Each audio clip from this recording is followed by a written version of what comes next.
My name's Nathan, and I'm a grateful recovered alcoholic. My sobriety date is December 10th, 1999. I like to introduce myself as recovered when I stand at the podium and tell my story, because that's the first promise in our book. All right, first page it says, "This is the story of how many, hundreds of men and women have recovered from alcoholism." And it's important for me because I got sober in somewhere where saying recovered was a bad word, right? And through this process and going through the book with a sponsor, I was taught that, the definition of the word recovered is to be restored from loss, or saved from loss and restored to usefulness, right? And I can stand before you and say that I've definitively been saved from loss and restored to usefulness by the program of Alcoholics Anonymous. The other thing I like to preface this with is I got sober when I was 19. I drank every chance I got, but it was a lot easier for me to get drugs than it was for me to get booze. So I'm going to talk about drugs. Hear a lot of people say things like, I'm not going to talk about drugs out of respect for AA. I was told to identify as an alcoholic when I got to Alcoholics Anonymous, because if I identify as different than the people in these rooms, then I'm saying their solution isn't going to work for me, right? So I identify as an alcoholic. I use the word drinking. I use the word drink when speaking in generalities. For me, not for AA, because I can't break AA. I've tried, right? That's about me identifying as being the same, having the same disease as the people in this room. Because the truth of the matter is, when we get down to it, the disease is the spirituality I suffer from, right? Because when we take drugs and alcohol and all that other stuff away, what I'm still left with is a spiritual malady that leaves me unable to live life on life's terms, right? And the only thing that's ever treated it has been drugs and alcohol, or the program Alcoholics Anonymous.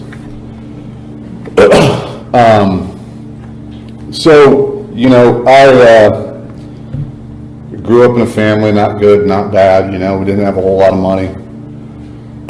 I've got 3 brothers and 3 sisters, a few different marriages with my parents, stepbrothers, stepsisters, half-brothers, half-sisters. I'm the only one that seems to be an alcoholic.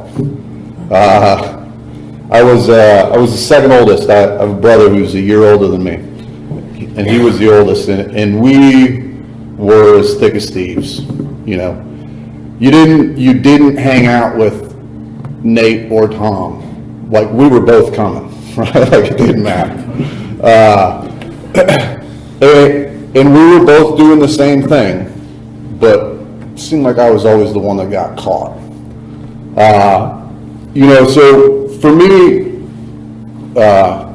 today, I can identify the spiritual malady existing in my life well before I ever took a drink.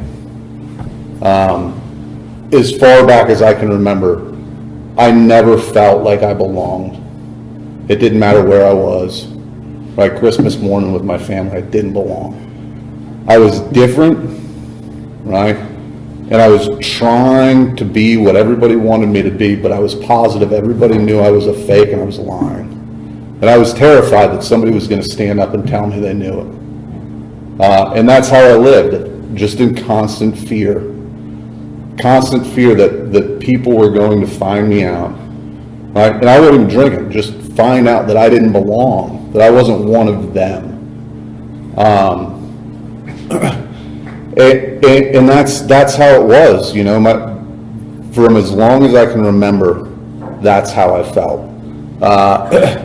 And I acted out as a kid a lot. I got expelled kindergarten, I got expelled from 3rd grade, I got expelled from 7th grade, I got expelled from 9th grade. 2 of those were before drinking. I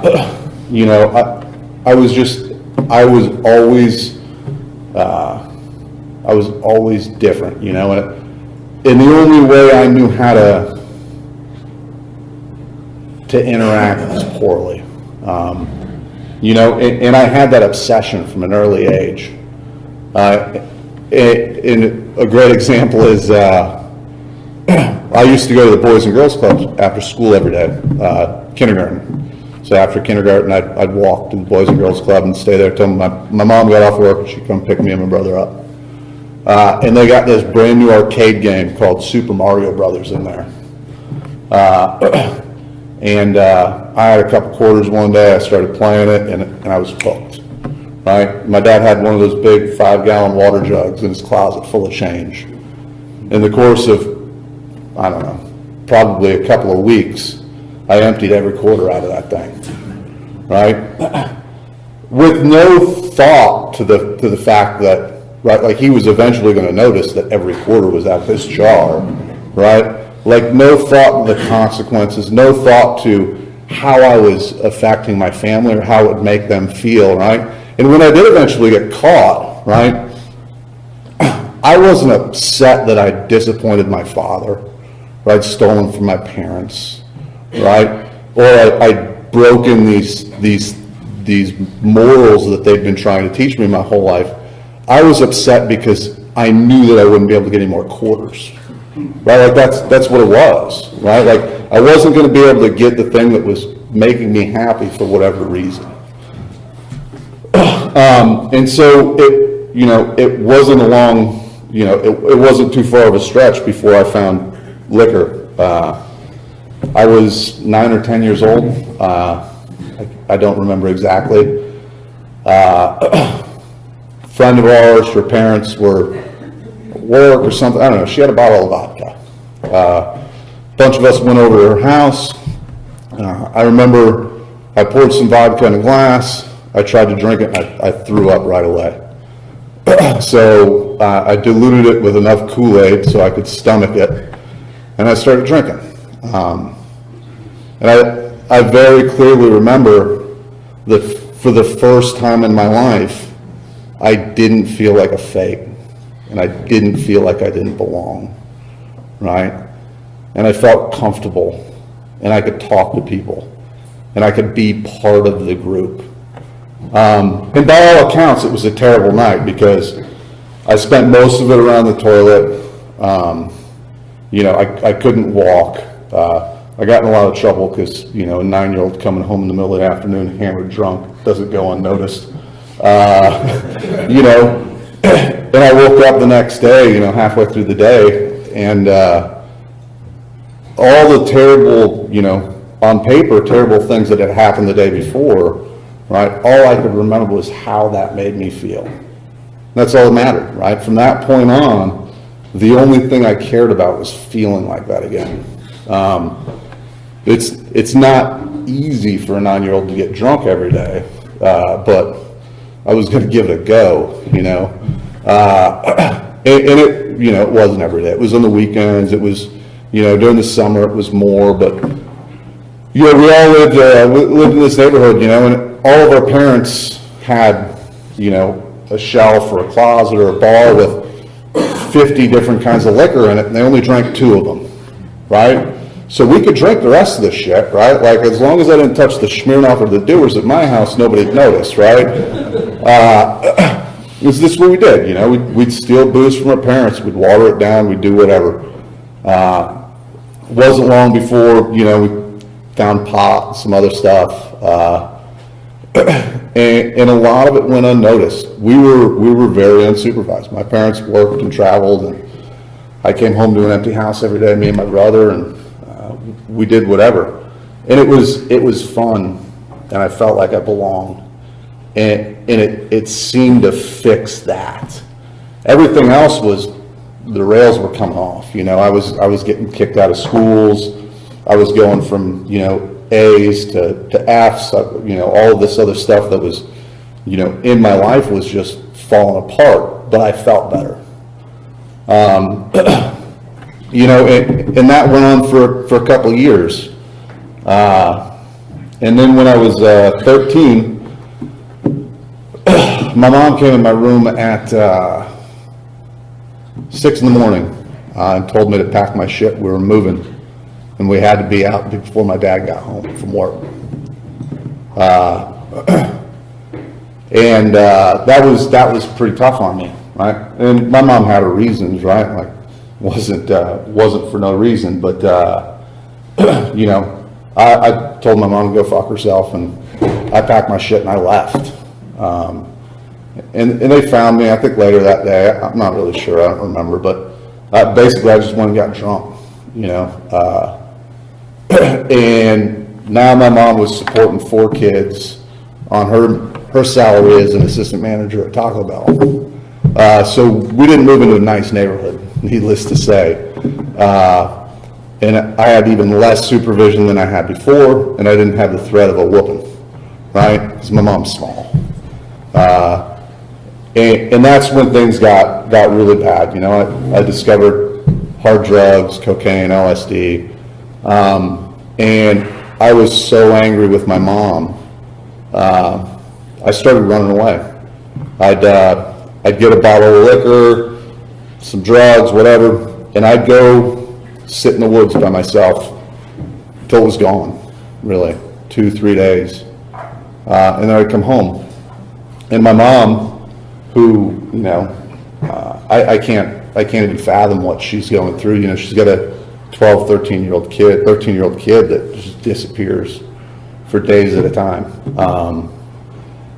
You know, she did the only thing that she could think of, which was to throw me in rehab, you know. So that was, I was 14 when I went to my first treatment facility, and I didn't want to be there. And I spent the first couple days in restraints because I really didn't want to be there.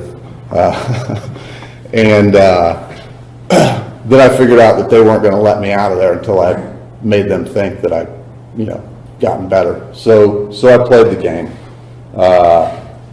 And I got out from that, you know, 28-day rehab in 45 days or whatever. The only thing that place really accomplished, I don't remember a single thing they tried to teach me about drugs and alcohol or recovery or anything like that. The only thing it accomplished was I met some other people with access to more drugs. So when I got out of that place, things took a drastic downward turn for me. So shortly after that, about 14, 15 years old, my mom did the next thing that she could think of. She moved me, right? So we moved from Illinois outside of Chicago to New Jersey outside of Philadelphia. And that was just about the worst place she could have taken me. It didn't take long for me to become a full-blown dope addict when we got there. Went into the city one day to get some pot. Nobody had any. The only thing they had was heroin. And I was off to the races with that because, you know, that solved all my problems. And so I'm stealing a lot to support this habit, you know. My mom doesn't have any money. I mean, we don't have anything I can steal from her, so, you know, I'm shoplifting from Walmart. I'm doing all the things a teenage drug addict does. And I get in a couple little scrapes at the law. I get arrested here and there, nothing big. When I was 15, almost 16, I decided that I might have a drug problem, like maybe. And I went to my mom and said I wanted to go to rehab. My mom had remarried by this time, and her husband had a good job with good medical insurance and all that stuff. And so they took me to this real nice place out in the country. It's co-ed, right? Like, it was awesome, right? So as soon as I got there, it's co-ed, so right, like that's what I care about is girls, right? Like that's it. So I spend 30 days unsuccessfully chasing women, and I get out, and somebody's like, "You should go to meetings when you get out." And so I went to a meeting the night I got out of that rehab, and I didn't think I was an alcoholic or drug addict. Like I didn't think I was like those people. It's just a kid, right? Like, just a little out of control, right? So, but I go to this meeting, and that meeting was just packed full of hot girls. It's like, okay, so this place is all right, right? So I started going to meetings because there was girls. I got a sponsor. I think I met with him one time. He said something about working the steps, so I got a new sponsor. It was the guy that had the really hot girlfriend, right? So I'm going to a lot of meetings. I'm hanging out with people in the program. I'm not drinking, right? And then a couple months sober, meet a girl, right? I'm 2 months sober. She's 2 weeks sober. We're both heroin addicts, so we're going to save each other, right? And that was definitely the beginning of the end for me. She was going to be moving to New Mexico, and I was only 16. My parents didn't want to let me go, so sober, mind you, I stole as much stuff as I could fit in my mom's car. Stole my mom's car, drove to her house, picked her up, drove into Philly, took all that stuff to the pawn shop, parked my mom's minivan in the most expensive parking lot I could find, and hopped on a Greyhound bus to New York in sobriety. And we managed to, stay away from the cops for a couple weeks. I don't remember. Eventually, we got picked up, taken home, and my mother came to the conclusion that she wasn't going to be able to keep me in New Jersey.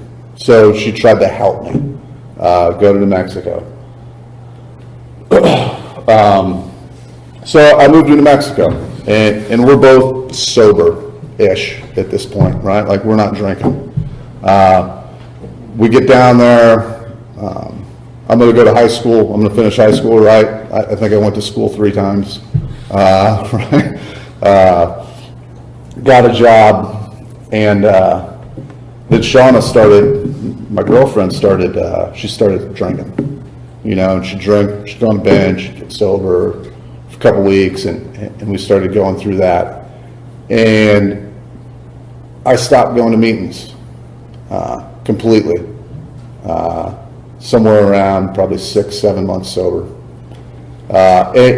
And I'd somehow made this deal in my head that if I could stay sober for a year without doing all the dumb shit they were talking about in those meetings, I'm not an alcoholic, right? So I can drink like a gentleman. I white knuckled it for another 6 months, and I'm just an angry person this whole time. I'm like not pleasant to be around. And I went to a meeting on my 1-year anniversary with a bottle of booze in my pocket. I stood up at the end of the meeting to pick up my chip, and I walked from the podium straight out the door. I didn't stay for the prayer or anything, and I started drinking on the steps of that church. I was going to drink like a gentleman, right? By 4 in the morning, I was looking for heroin, even though I wasn't going to do drugs anymore, right?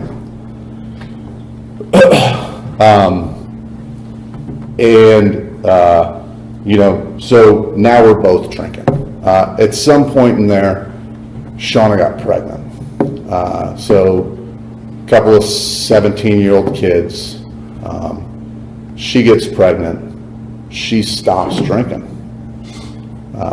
I don't, right? Make a lot of promises.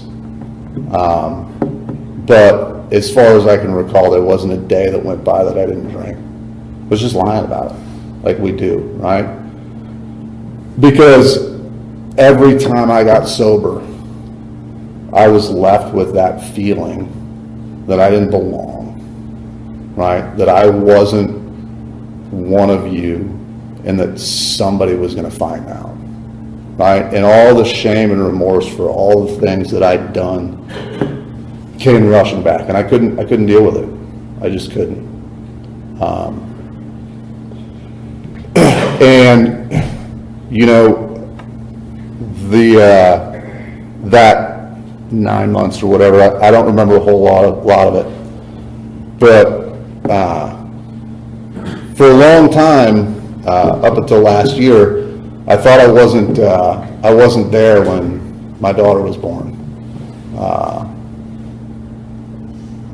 because she was born early. So this is how I remember the story, right? I was supposed to be at work.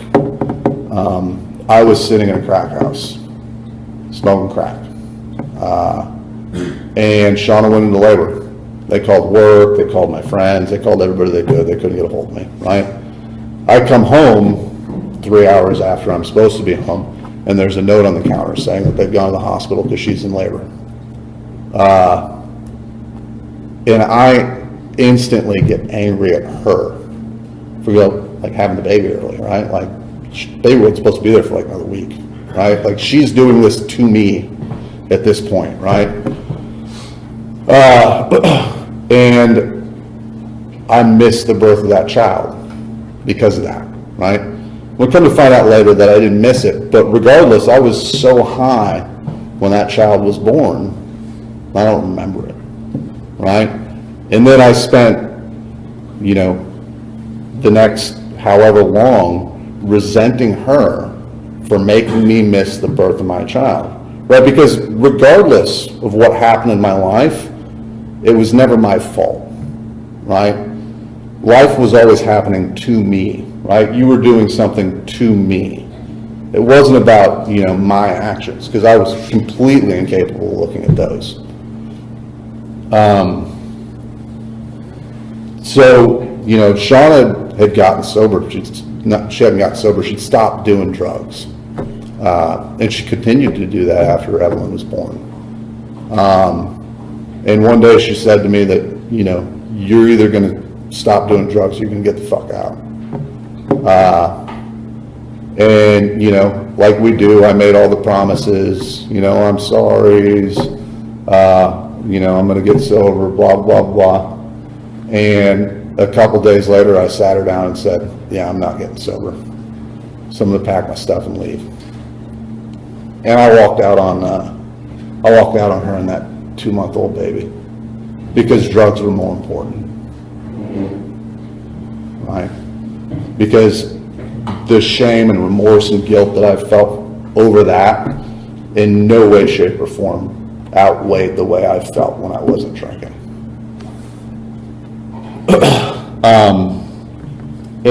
And that's when, you know, that's when it truly got bad. That's when I started crossing all the lines that I said that I would never cross.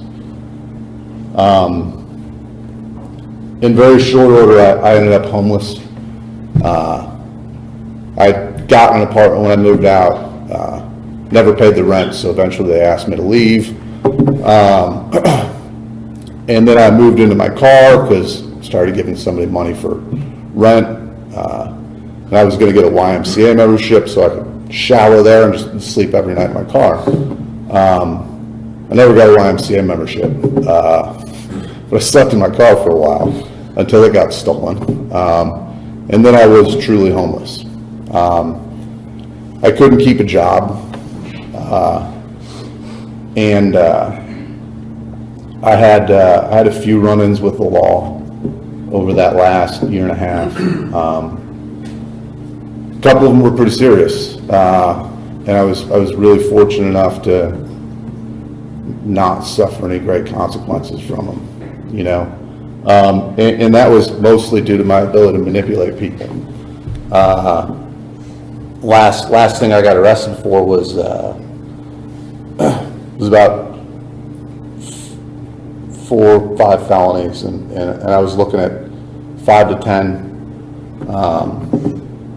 And I called my parents for bail money when I was sitting in Bernalillo County Jail, and my mom hung up on me, and then I called my dad, and my dad hung up on me. And that was the last time I spoke to my family. until I got sober. And so then I called the only other person I could. I called Shana. And you know, she of course came to my rescue, got me out of jail, used her family's connections to get me a lawyer.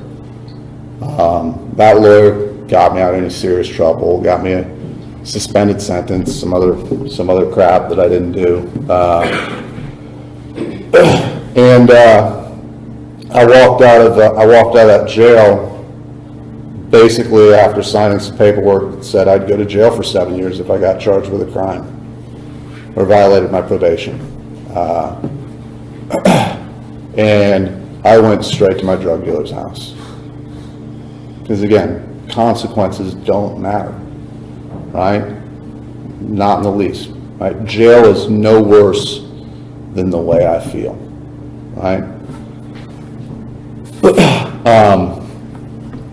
And you know, throughout all of this, you know, I've never been able to complete anything, finish anything, be good at anything, right? Because, you know, I get in my way, you know. Somehow I came up with the idea that I was going to be the best at getting drunk, right? And I prided myself on that.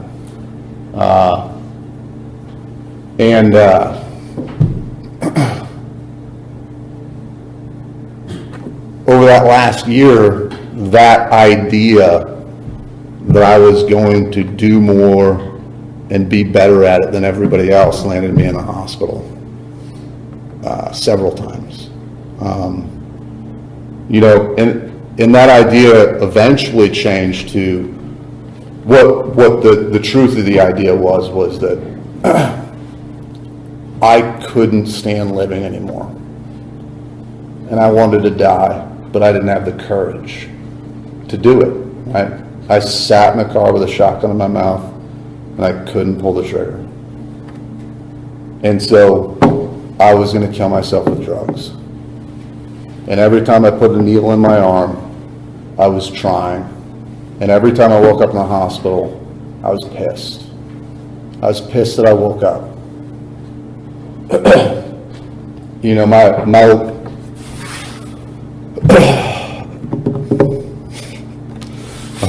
tell one funny story. So I got really paranoid when all this was going on.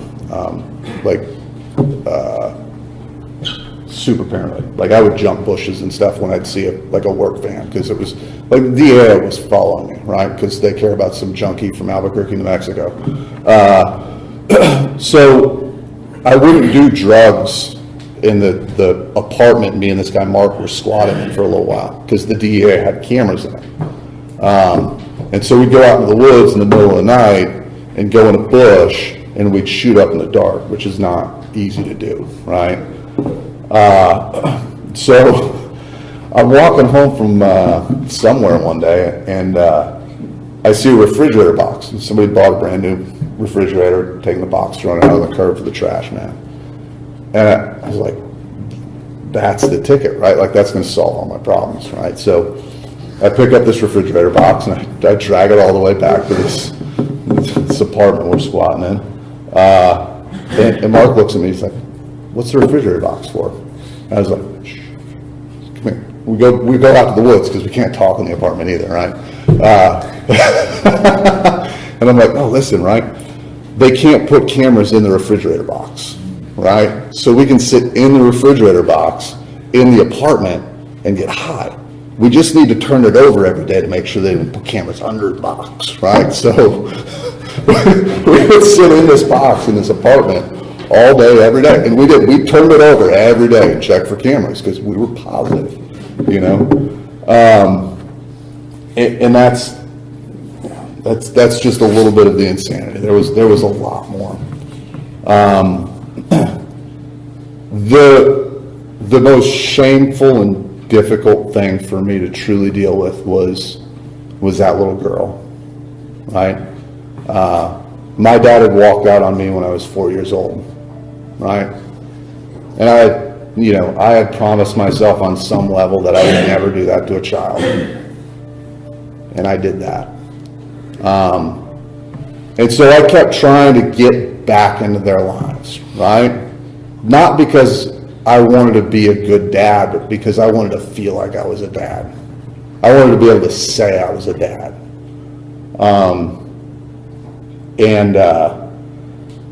At some point I convinced Shana to let me watch Evelyn when she went to work. She was waiting tables or something like that. She was working at night. And against her better judgment, she said yes.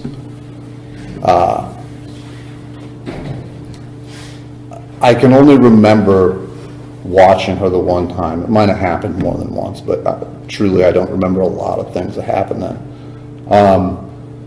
But I showed up sober because I knew I had to. She wouldn't have left me with her if I was high. And she left. Evelyn woke up, and I pulled her out of her crib. I sat down on the floor in the living room, and I started shooting up. And the next thing I remember was waking up in the hospital because I'd OD'd again. And that little girl had been crawling around in the apartment for hours with heroin on the coffee table, a needle in my arm, and no supervision. And that was the last time they let me see that little girl.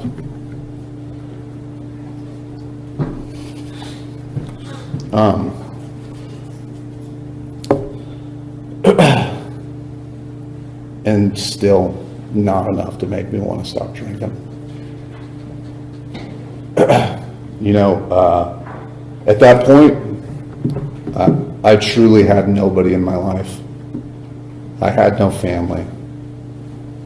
They didn't want anything to do with me. I had nobody. And the loneliness and despair that I felt when I could feel was so overwhelming, right? The thing that I was most afraid of was being alive any longer. That was my biggest fear. And,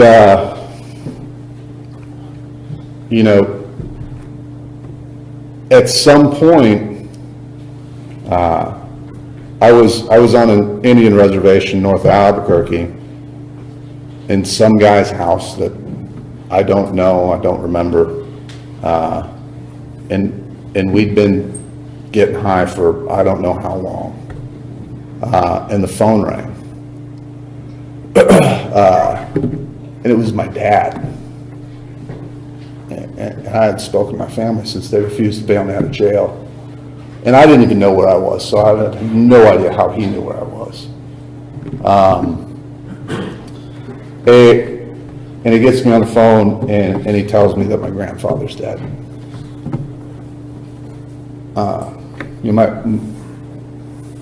My grandfather was a World War II vet, raised 3 boys in a house that he built with his, he was the prototypical American man, He was what I wanted to be when I was a kid, And so I asked my dad when the service was going to be, because I'm going to be there because I'm a responsible human being, right? And he told me that he died 2 months ago. And that's how long it took him to find me. And that was, I think, the first time I really understood how messed up I was. How truly gone I was. Because I'd been living under this delusion that I was just a little out of control, right? I was just a little, I took things a little too far. And my dad,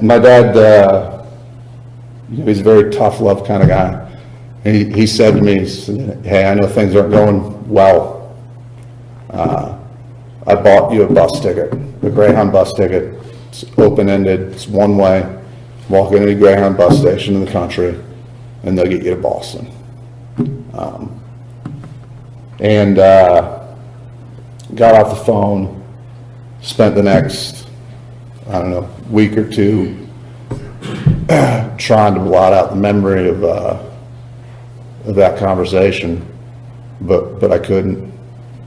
And I got on that bus, you know, and I had no intention of getting on that bus and going to Boston and becoming a productive, useful human being, right?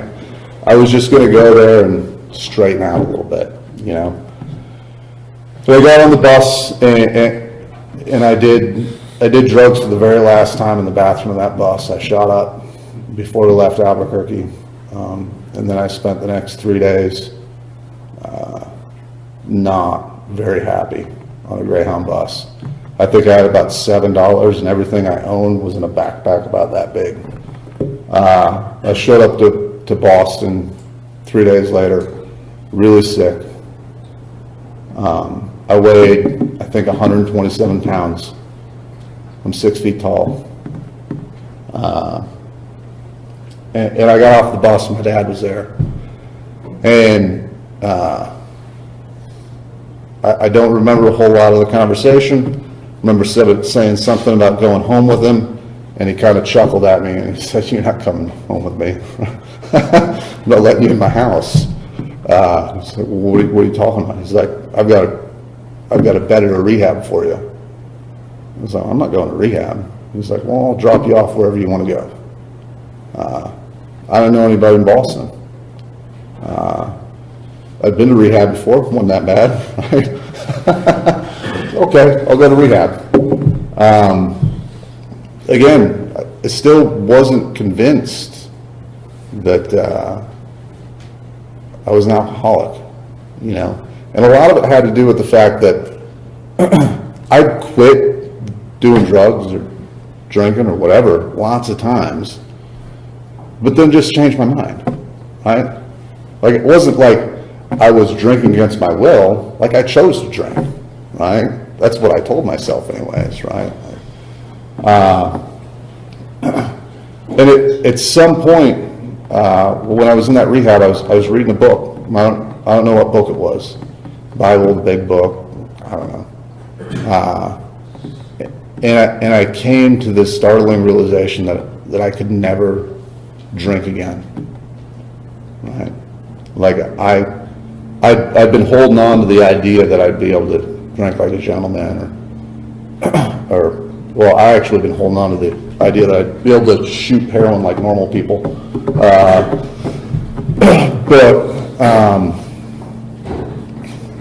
I came to the realization that I couldn't drink, and I started paying attention, just a little bit, and I started going to the AA meetings they had at night at the rehab, and I started doing the things that people were telling me to do. But I wasn't completely willing, right? Like, I wasn't willing to go to any lengths. Got out of the rehab, went to a halfway house. Go figure, it was a co-ed halfway house. And I started going to AA meetings. I didn't think I was an alcoholic. I thought I was a drug addict. But I went to AA meetings because this really hot blonde from the halfway house went to AA meetings, right? So that's where I went. At some point, I got a sponsor. Like, I didn't ask somebody to be a sponsor. Somebody walked up to me and asked me if I had a sponsor. I said no. He said, "Well, I'm your sponsor now." I said, "Cool, I'm going to give your phone number to my counselor and I'm good to go," right? I never called him. And 3 or 4 months sober, living in the halfway house, I drank. And it's the first time I recall drinking completely against my will. I didn't make a decision to drink, right? I made a decision not to drink. And I told myself, because I knew it was going to be around liquor that night, I told myself all day, I'm not going to drink, I'm not going to drink, I'm not going to drink. And I was telling myself that as I was picking up the glass and putting it to my lips.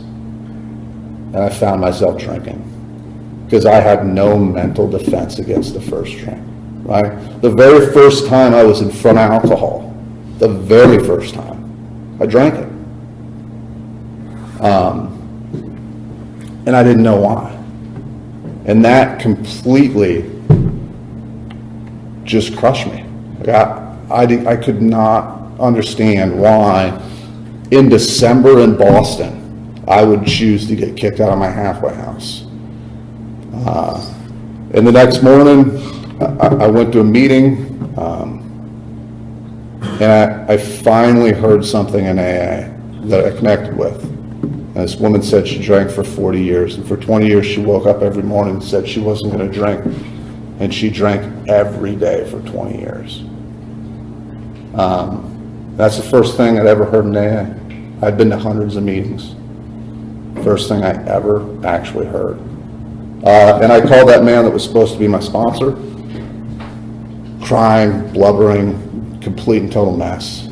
He listened to me for a couple minutes, and he told me to shut up, asked me, you willing to go to any lengths to get sober? Are you ready to quit drinking for good? And I said yes and yes. He gave me some instructions, told me to show up at his house with a big book on Sunday morning at 7. I showed up at 7:20 with the wrong book. He looked at me, told me it was the wrong book, and I was late, and told me to come back next Sunday. And so I came back at 7:05 next Sunday with the right book, and we sat down, and he told me his story, and then I told him mine. And then he said, okay, come back next Sunday at 7. We'll start reading the book. I was like, we didn't even read the book today. Why did you care if I had the right book last week? And that man started taking me through the book. I didn't know what we were doing. I genuinely didn't, right? We sat down to do the third step prayer in the Boston Common, which I was like, there's people are going to see. It's like, really? You really care what people think? You had purple hair. When I met you, were kicking pigeons, right? Like, and I was like, okay, whatever. So, and then I was like, wait, how are we doing the third step? We haven't even done 1 or 2. Right? We've read that. We're at the third step of the book, but I don't know it. And it's good I didn't know it, because if I knew that's what we were doing, I probably wouldn't have done it. And that man took me through the steps. And, there's a lot of amazing experiences in there. But the thing that I remember the most was the night I went to pick up my 1-year chip. I walked into the meeting, and my sponsor, Miguel, searched me. Right? I'm like, what the fuck are you doing? He's like, I was checking for liquor. And at this point, I didn't even remember that I had done that. I had apparently told him at some point, but I didn't remember it, right? But he did. Like, this man had listened to me and cared about me. And he was joking, but he cared about me. And at the end of the meeting, after I picked up my chips, a buddy of mine, Matt, read the 9th step promises, because they did that at this meeting.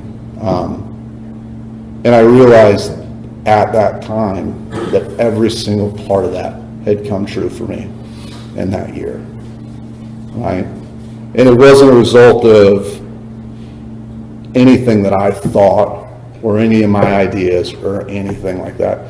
It was a direct result of taking the actions that are in the first 164 pages of the big book. That's it, right?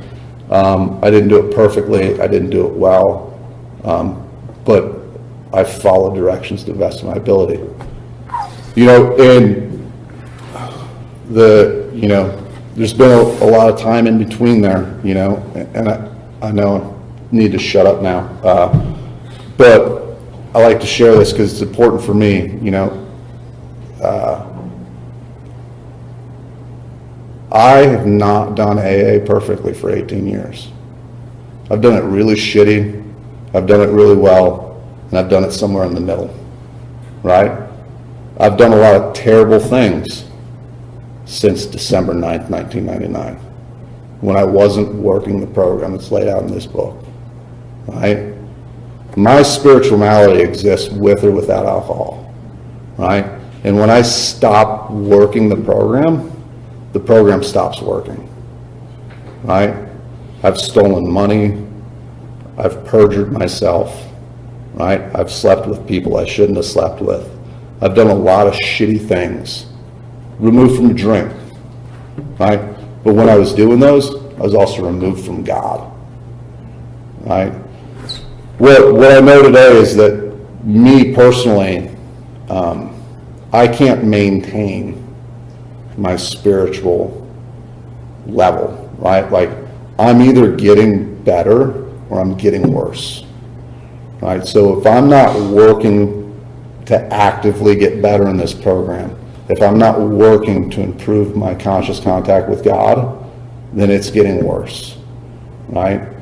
And when it gets worse, I tear down everything that I build. And luckily I haven't drank over it, but I've been damn close. At 8 years, I was either going to drink, kill myself, or go back through the steps. And luckily I chose to go back through the steps.